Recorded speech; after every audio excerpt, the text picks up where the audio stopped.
ഈ സെഷനിലേക്ക് എല്ലാവർക്കും സ്വാഗതം. സോളാർ മൊഡ്യൂളുകളുടെ മൗണ്ടിംഗ് സ്ട്രക്ചേഴ്സിൻ്റെ ഇൻസ്പെക്ഷൻ, ഡിഫക്റ്റീവ് ഫിക്സ്ചേഴ്സ് റീപ്ലേസ് ചെയ്യാനുള്ള പ്രൊസീജിയർ എന്താണെന്ന് നോക്കാം. ഈ സെഷൻ കഴിയുമ്പോഴേക്കും താഴെ പറയുന്നവ നിങ്ങൾ പഠിച്ചിട്ടുണ്ടാവും. ഒരു സോളാർ ഫോട്ടോവോൾട്ടിക് പ്ലാന്റ് മൗണ്ട് ചെയ്തത് പരാജയപ്പെട്ടതിൻ്റെ തെളിവുകൾ ശേഖരിക്കുക, മോഡ്യൂൾ മൗണ്ടിംഗ് സ്ട്രക്ചേഴ്സിലെ ഡിഫക്റ്റീവ് ഫിക്സ്ചേഴ്സ് റിപ്പയർ ചെയ്യുക. ആവശ്യമുള്ള tools and instruments and equipments ഏതൊക്കെയാണെന്ന് നോക്കാം. നിലവിൽ പ്രവർത്തിക്കുന്ന ഏതെങ്കിലും സോളാർ ഫോട്ടോവോൾട്ടിക് പ്ലാന്റ് സന്ദർശിക്കുക. Solar array log sheet.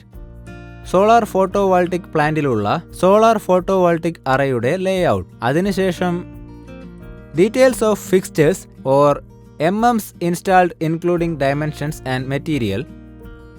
Method of installation guidelines. Spare parts. PPE kit, material handling equipment, multimeter, thermal camera, cartridge fuses, spare.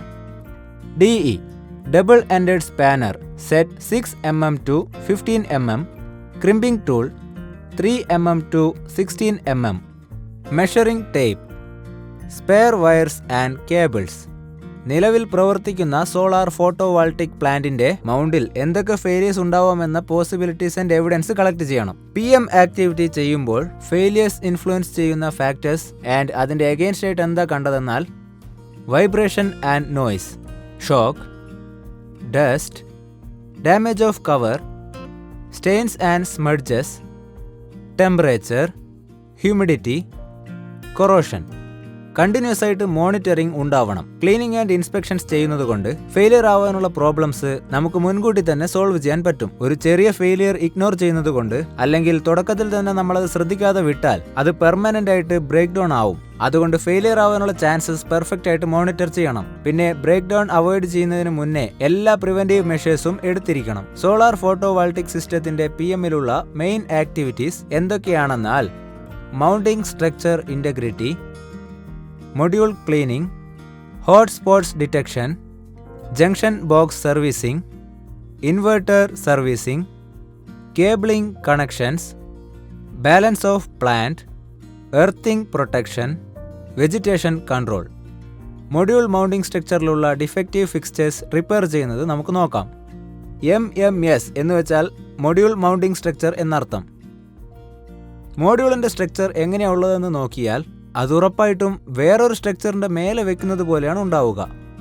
ഇത് കാരണം മൊഡ്യൂൾസ് എല്ലാം ഇൻസ്റ്റാളേഷന്റെ സർഫേസിൽ നന്നായിട്ട് ഫേം ആയിട്ടുണ്ടാവും. അതുകൊണ്ട് തന്നെ ഇത് സ്ട്രോങ് ആയിട്ടുള്ള കാറ്റിനോട് പിടിച്ചു നിൽക്കും. ഒന്നുകൂടി പറഞ്ഞാൽ ഇൻസ്റ്റാളേഷന്റെ ഓവറോൾ എഫിഷ്യൻസി ആൻഡ് ജനറേഷണൽ ക്യാപ്പബിലിറ്റീസിൽ അധികമായി എടുത്തു വരാൻ സിസ്റ്റംസിലുള്ള മൊഡ്യൂൾസിൽ ജോഗ്രഫിക്കൽ ലൊക്കേഷൻ ഇൻസ്റ്റാളേഷനിൽ ഏത് ഏരിയയിലാണ് വെച്ചിട്ടുള്ളത് എന്നതനുസരിച്ചാണ് മൊഡ്യൂൾസിനെ ശരിയായിട്ട് നോക്കി ടിൽറ്റ് ചെയ്യുക. Flat concrete roof.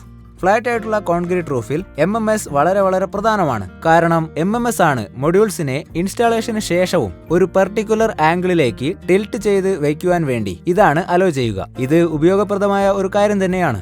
Battery terminal correct ആയിട്ട് മെയിൻറ്റെയിൻ ചെയ്ത് ക്ലീനിങ് ചെയ്യുന്നത് നോക്കാം. ബാറ്ററി ഫെയിൽ ആകുന്ന അപ്പം തന്നെ റീപ്ലേസ് ചെയ്യേണ്ടത് പ്രധാനമാണ്.